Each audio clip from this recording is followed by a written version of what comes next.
নমস্কার বন্ধুরা, আমি সুপর্ণা। আজ আমি আপনাদের শোনাবো শরদিন্দু বন্দ্যোপাধ্যায়ের লেখা উল্কার আলো।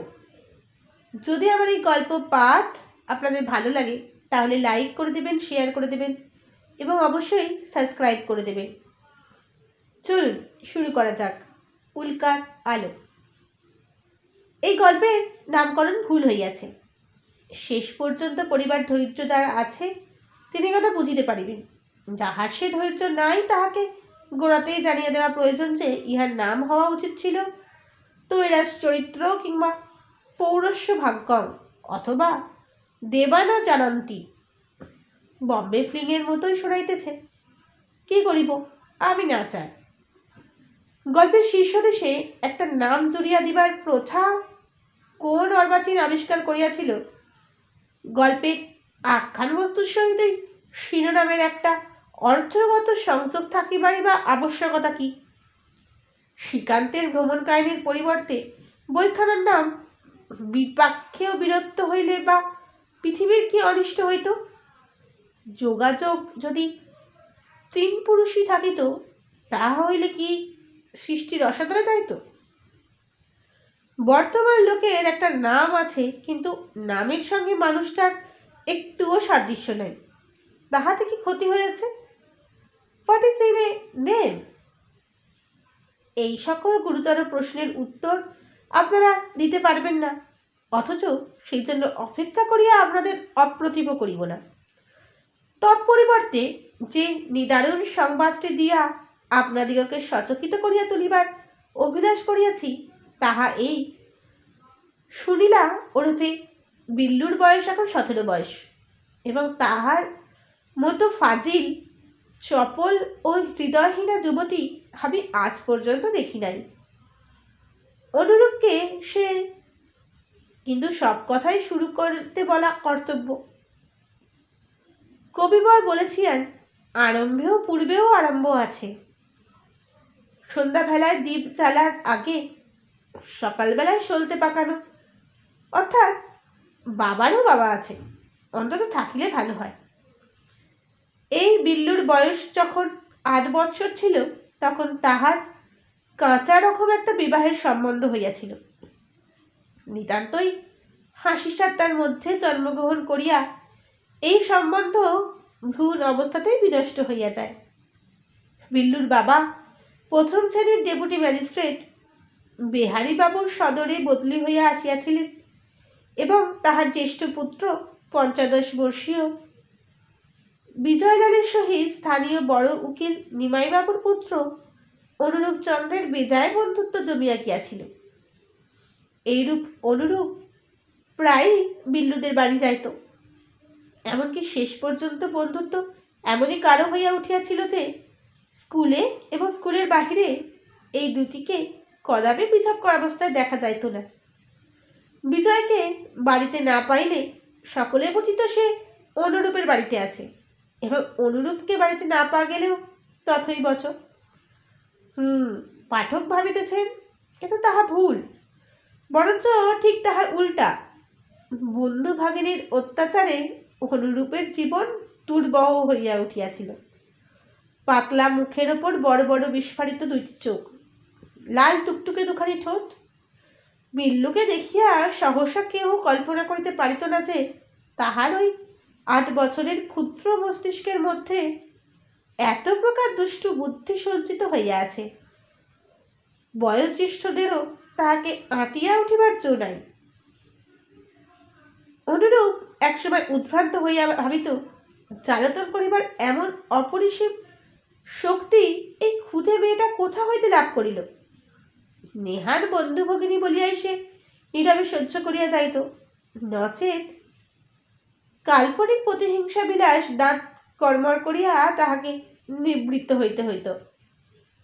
প্রথম দিন বন্ধুর গৃহে গিয়ে পদার্পণ করিবা মাত্রই বিল্লু কর্তৃক অনুরূপে নির্যাতন আরম্ভ হইয়া গিয়াছিল। বড় বড় চোখ কিছুক্ষণ তাহাকে নিরীক্ষণ করিয়া বিল্লু গম্ভীরভাবে তাহার সম্মুখে আসিয়া জিজ্ঞাসা করিয়াছিল, তুমি বুঝি দাদার একটা বন্ধু? দাদা সব জায়গায় তোমার মতো একটা বন্ধু করে। তোমার নাম কি? অনুরূপ কিংকর্তব্যমূঢ় হইয়া নিজের ডাকনামটা বলিয়া ফেলিয়াছিল। নাম শুনিয়া বিল্লু নাক সিটকাইয়া বলিল, নাকু? এ রাম, বিচ্ছিরি নাম। আমার নাম বিল্লু, ভালো নাম শুনিলা। তোমার চুল এমন খোঁজা খোঁজা কেন?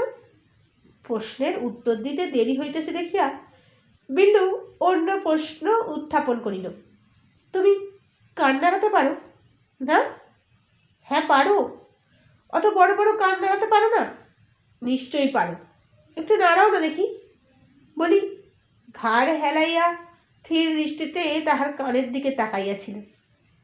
অনুরূপ কান কাড়িতে পারে নাই, কেবল উদ্দিষ্ট ইন্দ্রিয় দুটা অতিরিক্ত মাত্রায় লাল হইয়া উঠিয়াছিল।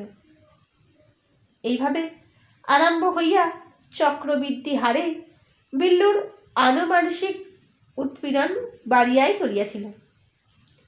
ইহার আনুপূর্বিক ইতিহাস লিখিয়া পৃথিবীর দুঃখ ভার আর বাড়াইব না। দু একটা ছোটখাটো উদাহরণ দিয়া এই নৃশংস চরিত্রের উপর জবনিকা টানিয়া দিব। বিজয় ও অনুরূপ দুই বন্ধুতে মিলিয়া একত্র একটি ফটোগ্রাফ তুলিয়াছিল। ছবিটি বিজয়ের পরিবার টেবিলের ওপর সযত্নে সাজানো ছিল। একদিন স্কুল হইতে ফিরিয়া বিজয় দেখিল ছবি হইতে অনুরূপের মুন্ডটি কে সাবধানে কাছি দিয়া কাটিয়া লইয়াছে এবং তৎপরিবর্তে সচিত্র রামায়ণ হইতে হনুমানের মাথাটি কর্তৃক করিয়া সেই স্থানে জুড়িয়া দিয়াছে। এ কাহার কার্য তাহা বুঝিতে বিজয়ের বিলম্ব হইল না। বন্ধুর প্রতি এই অপমানে সে ভীষণ ক্রুদ্ধ হইয়া উঠিল। বিল্লুর চুলেরও বিনুনি ধরিয়া টানিয়া আনিয়া ছবির দিকে অঙ্কুরে নিদর্শন করিয়া সগর্জনে বলিল, এ কি করেছিস? বিল্লু ঘাট বাঁকাইয়া বলিল, আমি জানি না। জানি না? রক্ষসী কোথাকার, শিগগিরই আসল মুন্ডুটা দে। আমি জানি না, আসলে মুন্ডুটা তো রয়েছে বলিয়া বিল্লু খিলখিল করিয়া হাসিয়া উঠিল। ইয়া হইতে প্রতীয়মান হইবে যে এই 8 বছর বয়সেই বিল্লু মেয়েটি কিরূপ পরিপক্ক ফাজিল হইয়া উঠিয়াছিল। বিজয় তর্জনী করিয়া বলিল, দিবিনি আসল মুন্ড? দে বলছি। দেব না, যাও। এমন সময় অনুরূপ আসিয়া উপস্থিত হইল। ছবিতে নিজের মুখাবয়বের শোচনীয় পরিবর্তন দেখিয়া সেও নিরতিশয় ক্রুদ্ধ ও মর্মাহত হইল, কিন্তু অনেক ধস্তাধস্তি করিয়া দুই বন্ধুতে বিল্লুর নিকট হইতে অনুরূপের আসল মুন্ড আদায় করিতে পারিল না। শেষ পর্যন্ত অত আদরের ছবিটা ফেলিয়া দিতে হইল। বলা বাহুল্য, সেই মুন্ড আজ পর্যন্ত পাওয়া যায় নাই। পাঠক জিজ্ঞাসা করিতে পারেন, বিল্লু সেই মুন্ড লইয়া কি করিল? এই প্রশ্নের উত্তর আছে, পাঠক খুঁজিয়া দেখুন। দ্বিতীয় ঘটনাটি ঘটিয়াছিল আর একদিন সকালবেলা। অনুরূপ বিজয়ের পরিবারের ঘরে একাকী বসিয়া অঙ্ক কষিতেছিল। এমন সময় বিল্লু আসিয়া পিছন হইতে তাহার গলা জড়িয়া ধরিয়া আদরে সুরে বলিল, নাকুদা। নিরুৎসুক ভাবে নিজের কণ্ঠ বাহুমুক্ত করিয়া লইয়া অনুরূপ বলিল, কি? বিল্লু ভাষা ভাষা ডাগর চৌধুরী তুলিয়া বলিল, আমার দুটো ফুল পেড়ে দেবে ভাই। সন্দিগ্ধ ভাবে অনুরূপ বলিল, কি ফুল? চাপা ফুল। ফটকের পাশে ওই বড় গাছটায় অনেক ফুটেছে, পেড়ে দাও না, খেলাঘরে শিব পুজো করব। আমি এখন পারবো না, অঙ্ক করছি। মালিকে বলগে যাও। মালি দিচ্ছে না। তুমি চলো না নাকুদা, লক্ষ্মীটি। তুমি গাছে চড়তে পারো? তোমার মতো কেউ পারে না। অনুরূপের সন্দেহ দূর হইল না, কিন্তু এতখানি কৈতববাদ প্রতিরোধ করিয়ার ক্ষমতাও তাহার ছিল না। সে বলিল, আচ্ছা চলো। গাছের কাছে উপস্থিত হইয়া সে একবার ভালো করিয়া চারিদিক দেখিয়া লইল, কোথাও বিপদের আশঙ্কা আছে কিনা। তারপর গাছে চড়িতে প্রবৃত্ত হইল। বিল্লু গাছের শীর্ষ দেশে আঙুল দেখিয়া কহিল, ওইখানে অনেক ফুল আছে নাকুদা, একেবারে আগায়। গাছের ডগা পর্যন্ত অসনিগ্ধ চিত্তে উঠিয়া হঠাৎ অনুরূপ বুঝিতে পারিল কি সাংঘাতিক ফাঁদে সে পড়িয়াছে। সে চিৎকার ছাড়িয়া যথাসম্ভব দ্রুত নামিতে নামিতে বলিতে লাগিল, পোড়ারমুখী বদ্রি, দাঁড়া, আজ তোর মজা দেখাচ্ছি। গাছের অর্ধেক নামিয়া সেখান হইতে সে মাটিতে লাফাইয়া পড়িল। কিন্তু বিল্লু তখন উচ্চকণ্ঠে হাসিতে হাসিতে গ্রীবা ভঙ্গে পিছু ফিরিয়া চাহিতে চাহিতে হরিণ শুধুর মতো ছুটিয়া অদৃশ্য হইয়াছে। অনুরূপ সেইখানে বসিয়া পড়িয়া দুই হাতে সর্বাঙ্গ চুলকাইতে লাগিল। কিন্তু তখন শত শত মধু পিঙ্গল বর্ণ বিষধর কাঠপিঁপড়া তাহার সারা দেহ ছড়াইয়া পড়িয়াছে। অনুরূপ তাহার গায়ের জামাটা টানিয়া খুলিয়া ফেলিল। কিন্তু কেবল জামা খুলিলে কি হইবে, একটু ইতস্তত করিয়া শেষে গায়ের জ্বালা অস্থির হইয়া সে একটা জুঁই ফুলের ঝোপের মধ্যে ঢুকিয়া পড়িল এবং সেখানে বসিয়া নগ্ন দেহে বিষাক্ত অন্তঃকরণের প্রাণপণে গাল চুলকাইতে লাগিল। বন্ধু বিজয় আসিয়া যখন তাহাকে উদ্ধার করিল তখন তাহার সর্বাঙ্গ ফুলিয়া রাঙা হইয়া উঠিয়াছে। নতুন কাপড় পরিতে পরিতে অনুরূপ হঠাৎ কাঁদিয়া ফেলিলে বলিল, আর কখনো তোদের বাড়ি আসবো না বিজয়। ওই বিল্লুটা যতদিন, বলিয়া চোখ মুছিতে মুছিতে হন হন করিয়া বাড়ি চলিয়া গেল। বিল্লুর দুষ্কৃতির কথা জানিতে কাহারও বাকি রইল না। সে সমস্ত অভিযোগ অস্বীকার করিয়া বলিল, গাছে পিঁপড়ে ছিল, আমি কি করে জানবো? কিন্তু তাহার ওই কৈফিও থোপে টিকল না। মালির নিকট হইতে প্রকাশ পাইল যে বিল্লু দিদি তাহাকেই প্রথমে গাছে চড়িয়া ফুল পাড়িতে অনুরোধ করিয়াছিল, কিন্তু গাছে ভয়ানক কাঠ পিঁপড়ে আছে বলিয়া মালি রাজি হয় নাই। ইহার পর ফলে বিল্লুর মা বাবার কাছে বিস্তর তিরস্কার ও বিজয়ের কাছে একটা কিল ও দুইটা চর খাইল। বিল্লু রাত্রিতে তাহার বিবাহিতা দিদি অনিলার কাছে শয়ন করিত। অনিলা শুইয়া গিয়া বিল্লুকে বলিল, তুই যে নাকুর ওপর অত উৎপাত করিস, তোর সঙ্গে আমার তোর বিয়ের সম্বন্ধ করেছি, তা জানিস? ও যখন উল্টে তোর ওপর শোধ তুলবে তখন কি করবি? বিল্লু ঘৃণা করে দুই আঙুল দিয়া নাক টিপিয়া ধরিয়া করিল, এ রাম, ওকে আমি বিয়ে করব না। খরগোশের মতো কান, চুল খোঁচা খোঁচা, ওরকম বর আমি চাই না। চাই না বললেই তো আর হবে না, ওকেই বিয়ে করতে হবে, নইলে তুই জব্দ হবি না। ও প্রত্যেকবার ক্লাসে ফার্স্ট হয় জানিস। হোক গে, ওইটুকু ছেলে আমি বিয়ে করব না। গেল, তোর কি এক্ষুনি বিয়ে হচ্ছে নাকি? তোরা বড় হবি তখন বিয়ে হবে। বিল্লু দৃঢ়ভাবে ঘাড় নাড়িয়া বলিল, ওকে আমি বড় হয়েও বিয়ে করব না, ওরকম বর আমার একটুও পছন্দ হয় না। বিল্লুর পাকা কথায় সকলেই অভ্যস্ত ছিল। অনিলা জিজ্ঞাসা করিল, তবে তোমার কি রকম পছন্দ শুনি? বিল্লু তৎক্ষণাৎ বলিল, কেন, জামাইবাবুর মতো, ওই রকম লম্বা ফর্সা, চোখে চশমা। তাহার পিঠে একটা চর মারিয়া অনিলা বলিল, ও, লোকটিকে বড্ড মনে ধরেছে দেখছি। আচ্ছা দাঁড়াও, তাকে চিঠি লিখে দিচ্ছি, তিনি এসে তোমাকে নিয়ে যান। তুমিও গিয়ে তার কাছে থাকো, আমি না হয় এখানেই পড়ে থাকবো।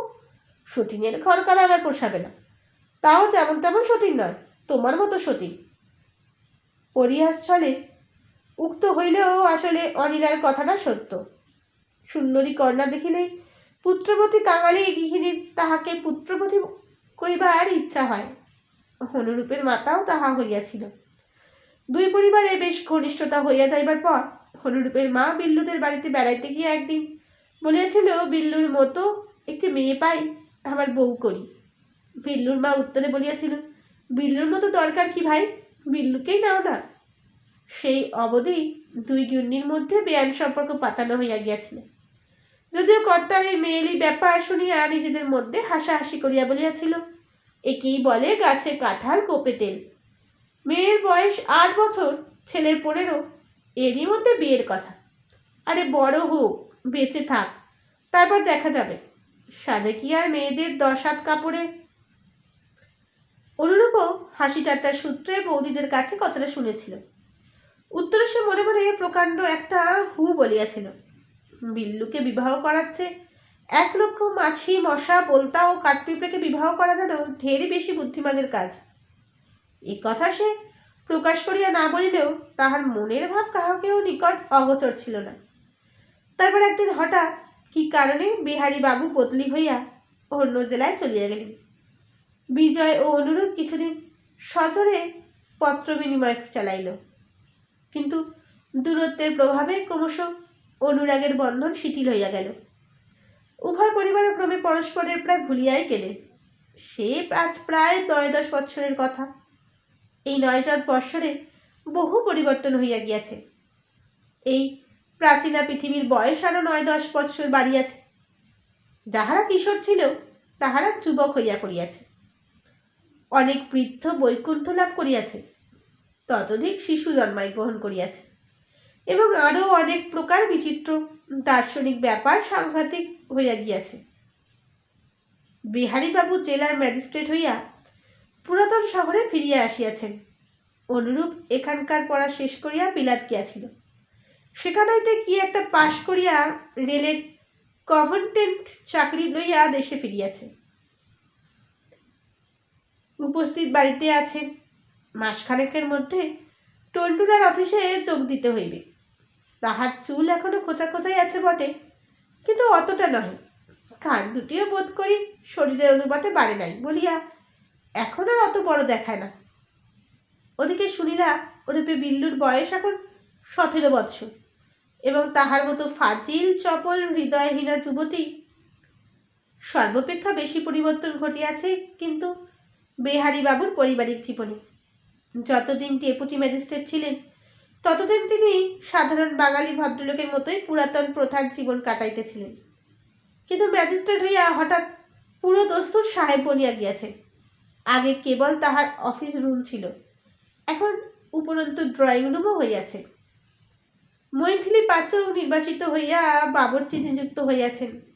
টেবিলে বসিয়া সপরিবারে খানা ভোজন করেন। ম্যাজিস্ট্রেট গৃহিণী বেড়াইতে বাহির হইলে কোচানো শাড়ি, হাই হিল জুতা পরেন। পর্দা একেবারে উঠিয়া গিয়াছে। কন্যা বিল্লু ম্যাট্রিক পাশ করিয়া উপস্থিত টেনিস ও ব্রিজও খেলিতেছে। বিজয় একটা ব্রাহ্ম মেয়েকে বিবাহ করিয়া বাপের সহিত পৃথক হইয়া স্বাধীনভাবে পুরুলিয়ায় ওকালতি করিতেছে। ছুটি ছাটায় সস্ত্রীক বাপের কাছে আসে, 2-4 দিন থাকিয়া আবার সস্ত্রীক চলিয়া যায়।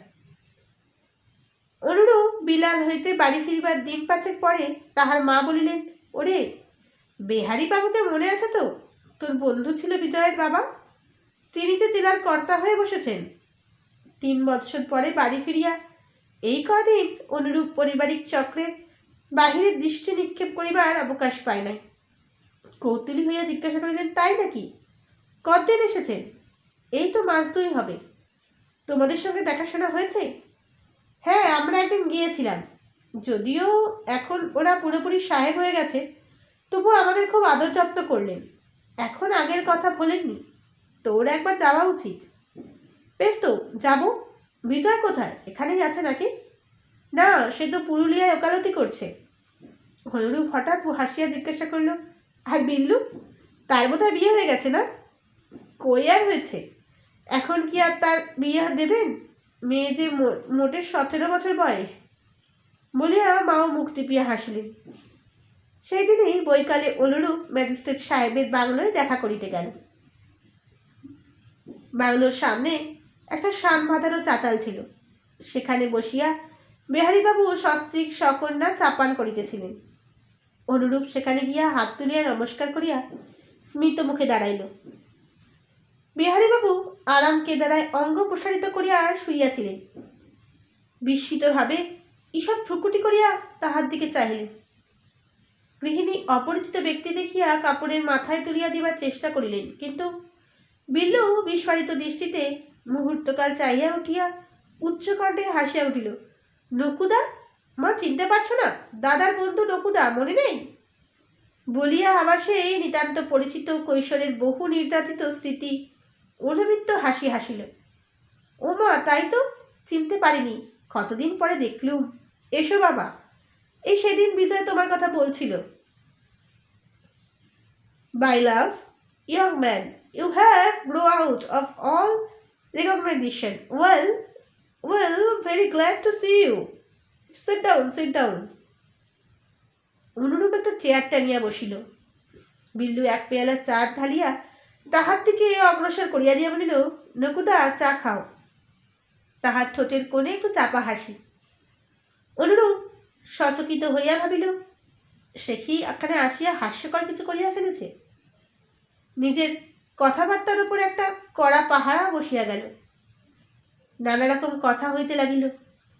অনুরূপ বিলাতে গিয়া কোথায় ছিল, কি পাশ করিয়াছে, কোথায় চাকরি পাইল, বিহারীবাবু কতদিন ম্যাজিস্ট্রেট হইয়াছেন, কোন কোন জেলা ঘুরিয়াছেন, কমিশনার সাহেব তাহার নাম সরকারের কাছে কি কি প্রশংসা দিয়েও দিয়েছেন। এই সব আলোচনার মধ্যে অনুরূপের মনটা কিন্তু বিল্লুর দিকে সতর্ক হইয়া রইল। দু একবার বিল্লুর মুখের ওপর চোখ পড়তে দেখিল সে তাহারই দিকে তাকাইয়া আছে ও পূর্ববাদ মুখ টিপিয়া টিপিয়া হাসিতেছে, যেন সে একটা ভারী হাস্যোদ্ভিদ। তাকে দেখিলে কিছুতেই না হাসিয়া থাকা যায় না। অনুরূপ উদ্বিগ্ন হইয়া উঠিতে লাগিল। হঠাৎ এক সময় অন্য কথার মাঝখানে বিল্লু বলিয়া উঠিল, মা দেখেছ, নকুদার চুল আরো আগের মতো খাড়া খাড়া খাড়া নেই, একটু নরম হয়েছে। আচ্ছা নাকুদা, তুমি ছেলেবেলার মতো এখনো তেমনি বোকা আছো, না বুদ্ধি বেড়েছে?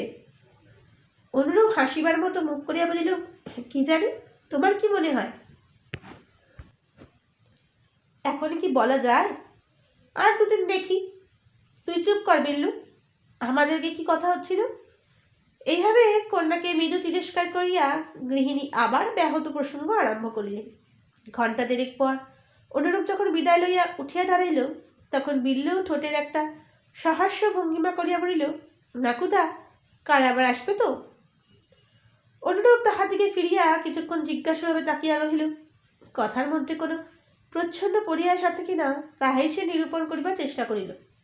তারপর বলিল, হাসব বই কি, যে কদিন আছি রোজই আসবো। অনুরূপ বাড়ি ফিরিবার পথে ভাবিতে লাগিল, তাহার পথে বিল্লুর মনের ভাবটা কি? বিদ্রুপ, উপহাস, তাচ্ছিল্য? কিন্তু কেন? ছোটবেলায় বিল্লু তাহাকে বিশেষ করিয়া নিজেকে উৎপাত ও নিষ্ঠুরতার লক্ষ্যবস্তু করিয়া লইয়াছিল। এখনো কি তাহার সেই ভাব চায় নাই? কিন্তু সকলের সঙ্গে এইরূপ ব্যবহার করিয়া থাকে। সবচেয়ে অনুরূপকে বিধিয়াছিল তাহাকে বিশেষ করিয়া নকুদা সম্বোধনটা, যেন ওই নামটা কিরূপ হাস্যকর তাহা বিল্লু পুনঃ পুনঃ খোঁচা দিয়া দিবার চেষ্টা করিয়াছিল। সত্য বটে, নামটি শ্রুতিসুখর নয়, কিন্তু তাই বলিয়া সেও কি উপহাসের পাত্র? অনুরূপ ঈষৎ তিক্ত মনে ভাবিল, আমাদের মেয়েরা একটু লেখাপড়া শিখিলেই মনে করে কেহ তাদের সহিত কথা কইবার সমকক্ষ নয়। কিন্তু বিল্লু কি অপরূপ সুন্দরী হইয়া দাঁড়াইয়াছে, তাহার দিকে বেশিক্ষণ তাকাইতে যেন ভয় করে। অথচ ইহাকেই সে একদিন কিল মারিয়াছে, চর মারিয়াছে, কান ধরিয়া টানিয়া দিয়াছে, বাঁদরেই পোড়ারমুখী বলিয়াছে। পাঠক নিশ্চয়ই এখানে বিল্লুর একটি রূপ বর্ণনার জন্য উন্মুখ হইয়া আছে, কিন্তু তাহাকে নিরাশ হইতে হইবে। আমি ধর্মভীরু লোক, রূপ বর্ণনা দিব না। পরের ভালো জিনিসের প্রতি লুব্ধতা সঞ্চার করিয়া নরকে যাইতে পারিব না। আমি শুধু দুছত্রে তাহার আজিকের বেশভাষার একটি অসম্পূর্ণ তালিকা দিব, তাহাতেই সন্তুষ্ট থাকিতে হইবে। গায়ে তাহার ছিল গাঢ় সবুজ রঙের হাতকাটা ব্লাউজ, পরিধানে ছিল ওই রঙেরই সিল্কের শাড়ি, পায়ে ছিল লাল বানাতের স্লিপার। চুলগুলি কিভাবে জড়ানো ছিল তাহার শিল্প রহস্য আমি ভেদ করিতে পারি নাই, সুতরাং বলিতে পারিলাম না।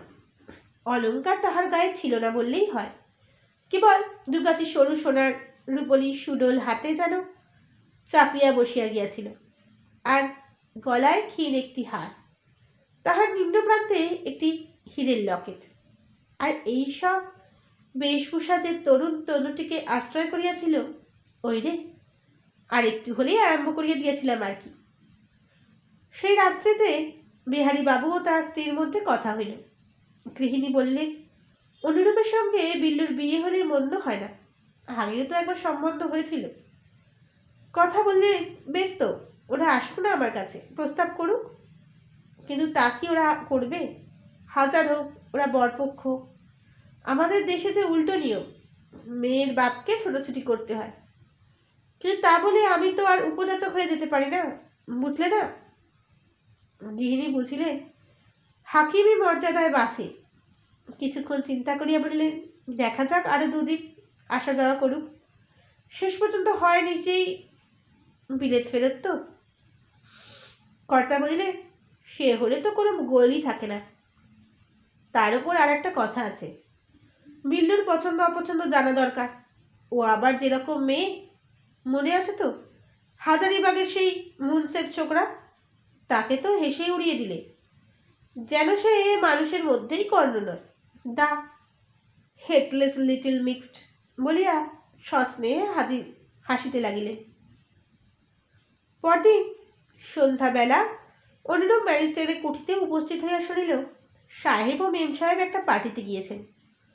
কেবল নিশি বাবা বাড়িতে আছেন, উপস্থিত বাগানে বেড়াইতেছেন।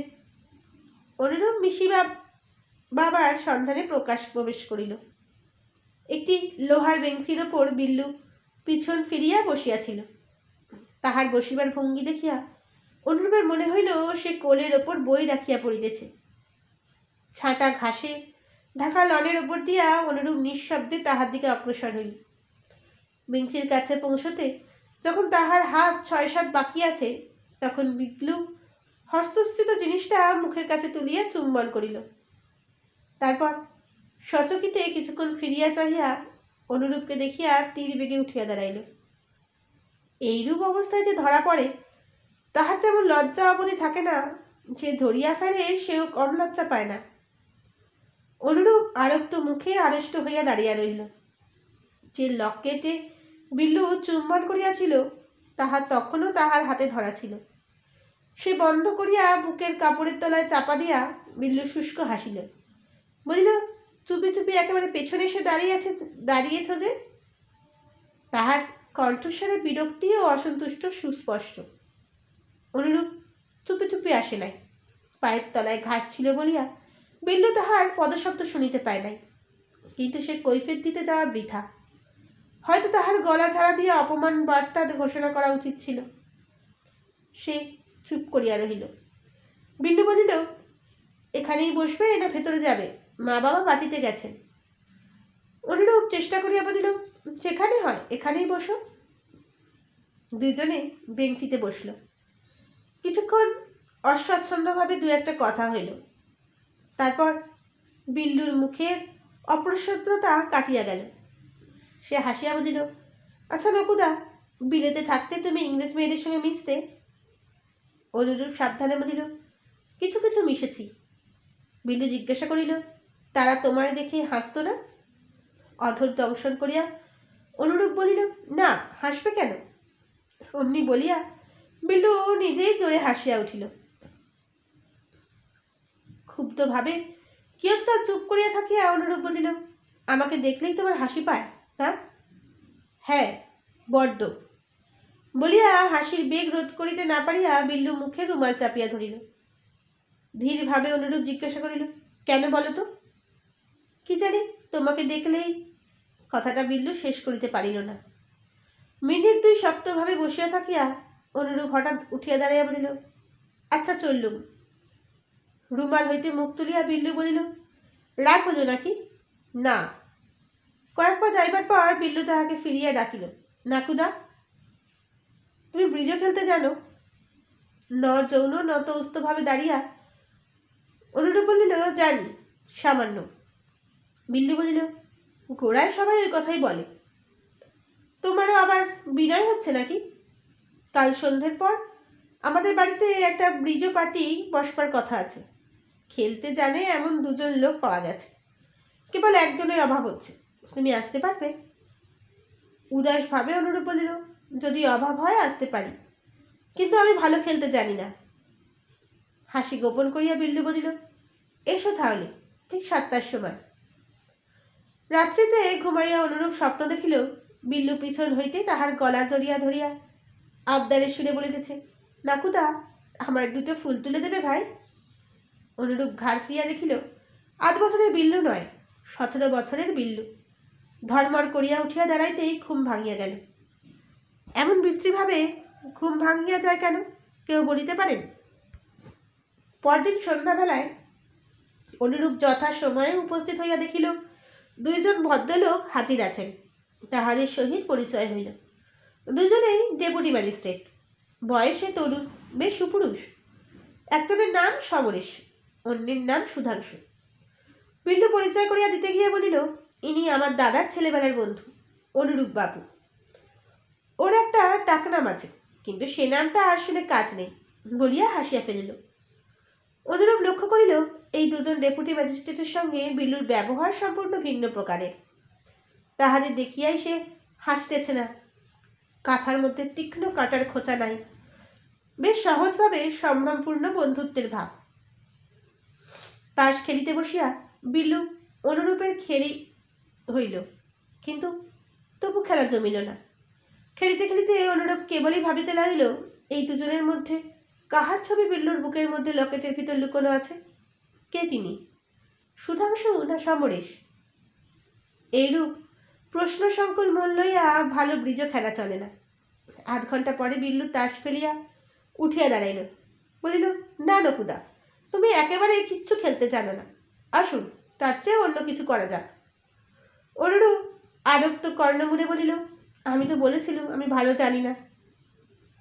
তাহার কথার উত্তর না দিয়া বিল্লু বলিল, সুধাংশুবাবু, আপনি তো চমৎকার গাইতে পারেন, চলুন ও ঘরে অর্গান বাজা আছে। রসশাস্ত্রের বড় বড় পণ্ডিতরা বলেছেন, করুণ রস বেশি ফেলাইতে নাই, নিতান্তই যদি জবাই করিবার দরকার হয় তবে চটপট সে কাজ ছাড়িয়া ফেলাই বিধি। সুতরাং এই পতঙ্গ ও দেবশিকার উপাখ্যান টানিয়া দীর্ঘ করিয়া আর শাস্ত্রবিধি লঙ্ঘন করিব না। মোট কথা, অগ্নিশিখার সংস্পর্শে পতঙ্গের পাখা পুড়িয়া গেল, গায়েও সর্বত্র ফোসকা পড়িল, কিন্তু তবু সে পালাইতে পারিল না এবং মুখ ফুটিয়া বলিতেও পারিল না, ওগো দীপ্তিময়ী শিখা, আমি তোমাকে চাই, তুমি আমাকে নিঃশেষে পুড়াইয়া ছাই করিয়া দাও। সে প্রত্যহ সন্ধ্যায় নিয়মিত শিখার কাছে আসিতে লাগিল এবং নীরবে পাখার খানিকটা পুড়াইয়া দহনক্লিষ্ট দেহে ফিরিয়া যাইতে লাগিল। এইভাবে 1 মাস কাটিয়া গেল। অনুরূপে টুন্ডলায় গিয়া অফিসে যোগ দিবার সময় উপস্থিত হইল। বিদেশ যাবার আগের রাত্রিতে বিহারীবাবুর বাংলায় অনুরূপের নিমন্ত্রণ হইল, বিদায় ভোজ, নিতান্তই ঘরোয়া ব্যাপার, আর কেহ নিমন্ত্রিত হয় নাই, শুধু অনুরূপ। সন্ধ্যার পর হইতে ড্রয়িং রুমে বসিয়া চারিজনে অলিশুভাবে গল্প করিয়া শেষে আহার করিতে গেলেন। তারপর প্রায় নীরবে ডিনার শেষ করিয়া ড্রয়িং রুমে আসিয়া বসিলেন। অনুষ্ঠানটার গোড়া হইতে শেষ পর্যন্ত কেমন যেন প্রাণ সঞ্চার হইল না। কোনো অজ্ঞাত কারণে উহা কুণ্ঠিত ও কৃত্রিম হইয়া রহিল। আহারাদি শেষ হইবার পর বিল্লু উঠিয়া গিয়াছিল।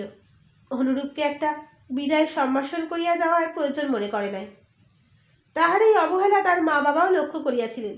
তাই রাত্রি 10টার সময় অনুরূপ যখন তাহাদের পদধূলি লইয়া বিদায় চাহিল, তখন তাহাদের যথারীতি আশীর্বাদ করিয়া গৃহিণী একটু অপ্রস্তুতভাবে বলিলেন, বিল্লুর আজ শরীরটা ভালো নেই, সকাল থেকেই বলছিল, বোধহয় শুয়ে পড়েছে। থাক, তাকে বিরক্ত করে কাজ নেই। অনুরূপ বাহির হইয়া পড়িল। চন্দ্রহীন রাত্রি, বোধহয় অমাবস্যা। বাড়ির সদর হইতে কম্পাউন্ডার ফটক প্রায় 100 গজ দূরে। অন্ধকারে পরিচিত পথ ধরিয়া যাইতে যাইতে অনুরূপ ভাবিতে লাগিল, এই 1 মাস ধরিয়া কি উৎকট পাগলামিই না সে করিয়াছে। বিল্লু আর কাহাকেও ভালোবাসে, বোধহয় তিনি সুধাংশুবাবু। তা স্পষ্ট বুঝিয়াও নিজেকে এমনভাবে খেলো করিবার কি দরকার ছিল? উঠিতে বসিতে বিল্লু তাহাকে বিদ্রুপ করিয়াছে, অন্যের সম্মুখে হাস্যাস্পদ করিয়াছে। সে যে অতিশয় কৃপার পাত্র তাহা বুঝিয়া দিতে ত্রুটি করে নাই। তবু সে নির্লজ্জ মূঢ়ের মতো লাগিয়াছিল কোনো দুর্দৈব প্ররোচনায়। ভাগ্যে তাহার মনের কথা প্রকাশ হইয়া পড়ে নাই, নইলে আরও কত বিড়ম্বনা সহ্য করিতে হইত কে জানে। কিন্তু যাক, আজ এই হাস্যকর অভিনয়ের সমাপ্তি হইয়াছে। প্রহসনে সেই দৃশ্যের চবনিকা পড়িয়া গিয়াছে। অভিনয়কালে দর্শকরা আসিয়াছিল বটে, কিন্তু অভিনেতার মনে সুখ ছিল না। এখন সুখ না হোক, অন্তত সেই স্বস্তির নিঃশ্বাস ফেলিয়া বাঁচিবে। ফটক খুলিবার জন্য হাত বাড়াইতেই কাহার হাতে হাত ঠেকিয়া গেল। অনুরূপ চমকিয়া উঠিয়া বলিল, কে? নকুদা নাকি? যাচ্ছ? বিল্লুর কণ্ঠস্বর। অনুরূপ হঠাৎ হাসিয়া উঠিল। তাহার মনের মধ্যে একটা আশ্চর্য পরিবর্তন ঘটিয়া গেল। এতটা স্বচ্ছন্দ বেপরোয়াভাবে সে অনেকদিন অনুভব করে নাই। যেন ভস্ত একটা সংশয়ের বোঝা বুক হইতে নামিয়া গিয়াছে। এমনি ভাবে বলিল, হ্যাঁ ভাই, চললুম, খাল বিকেলেই রওনা হতে হবে। কাজেই এ যাত্রা আর বোধ হয় তোমাদের সঙ্গে দেখা হবে না।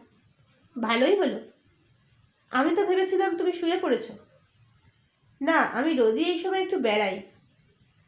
এতক্ষণে অনুরূপের ঠাওর হইল যে বিল্লু ফটকে ভর দিয়ে দাঁড়াইয়া কথা কইতেছে। অন্ধকারে কৃষ্ণতর একটা ছায়া মাত্র, মুখ চোখ কিছুই দেখা গেল না। সে বলিল, কিন্তু আর বাইরে থাকা বোধহয় ঠিক হবে না, রাত কম হয়নি, এই সময় একটু হিমও পড়ে। সে কথার উত্তর না দিয়া বিল্লু জিজ্ঞাসা করিল, তোমার কর্মস্থল কোথায় যে বলছিলে? কানপুরে? অন্ধকারে অনুরূপ হাসিল। না, তবে কাছাকাছি বটে, টন্ডুলায়। ও। কিয়ৎকাল দুজনেই নীরব। সহসা অনুরূপ তরল কণ্ঠে বলিল, আমি চলে গেলে কিছুদিন তোমার ভারী কষ্ট হবে না? কষ্ট হবে? কেন? তাহার উত্থিত ভুরু ঈষৎ বিস্ময়ের ভঙ্গি দেখা না গেলেও বোঝা গেল। এমন একটা টার্গেট, একটা সং আর কি সহজে খুঁজে পাবে, যাকে দেখলেই হাসি পায়? এমন লোক তো পৃথিবীতে বেশি নেই কি না? তাই ভাবছি, প্রথম প্রথম হয়তো একটু কষ্ট হবে, তারপর কণ্ঠস্বরে গ্লানির লেশমাত্র নাই। কিছুক্ষণ বিল্লু জবাব দিল না, তারপর বলিল, তোমাকে আজ ভারী খুশি মনে হচ্ছে। খুশি? অনুরূপ অল্পকাল আত্মানুসন্ধান করিয়া বলিল, না, ঠিক খুশি না, তবে মনটা একটু হালকা বোধ হচ্ছে। কাজকর্ম নেই, চুপ করে বসে থাকতে আর ভালো লাগছিল না, সেই জন্যই বোধ হয়। বিল্লুর হাসি শোনা গেল। তুমি আজকাল ভারী কাজের লোক হয়ে উঠেছ না? হয়নি এখনো, তবে পাকে চক্রে পড়তে হয়তো শেষ পর্যন্ত হয়ে উঠতে পারি। তুমি কোনো কালে কাজের লোক হতে পারবে না। পারবো না? কেন বলো দেখি? তুমি একেবারে একেবারে অপদার্থ। সঙ্গে সঙ্গে চাপা হাসির শব্দ। কিছুক্ষণ সমস্ত নিস্তব্ধ, যেন অন্ধকারে এই দুজন মুখোমুখি দাঁড়িয়ে নেই। 5 মিনিট কাটিয়া গেল। অন্ধকারে একটা গভীর নিঃশ্বাস পড়িল। অনুরূপ বলিল, তোমার সঙ্গে আবার কবে দেখা হবে কে জানে, হয়তো আর কখনো। আচ্ছা বিল্লু, একটা কথা জিজ্ঞাসা করবো, কিছু মনে করো না। আমি রাগ বা অভিমান করে বলছি না, শুধু একটু কৌতূহল হচ্ছে। তুমি যে আমাকে কথায় কথায় ঠাট্টা বিদ্রুপ করতে, লোকের সঙ্গে হাস্যস্পদ করতে, আমার কি সত্যিই কোনো দোষ ছিল? আমি নিজে অনেক চেষ্টা করেও বুঝতে পারিনি, তাই জানতে চাইছি। কি জানি, হয়তো না জেনে প্রতি পদেই এমন নির্বুদ্ধিতা কিংবা অসভ্যতা করে ফেলেছি। ভিল্লু আবার হাসিয়া উঠিল। তাহার চাপা অথচ দুর্নিবার হাসির ঢেউ অনুরূপের কথাগুলি ভাসিয়া লইয়া গেল। অন্তত আহত স্বরে অনুরূপ বলিল, বিল্লু, হাসি নয়, সত্যি বলো, আমি কি অন্যায় করেছিলুম? চুপ করো, আমি আর পারছি না। তোমার মতো বোকা। বোকা? তাই হবে বোধ হয়। আর একটা নিঃশ্বাস পড়িল। আচ্ছা, চললুম। অনুরূপ ফটক খুলিল। যাচ্ছ? হ্যাঁ। অনুরূপ ফটকের বাইরে হইল। আচ্ছা, এসো। আবার সেই হাসি। ঠিক এই সময় উল্কার আলো। অন্ধকার আকাশের এক প্রান্ত হইতে অন্য প্রান্ত পর্যন্ত আলোর দাগ কাটিয়া একটা উল্কাপিণ্ড ফাটিয়া পড়িল।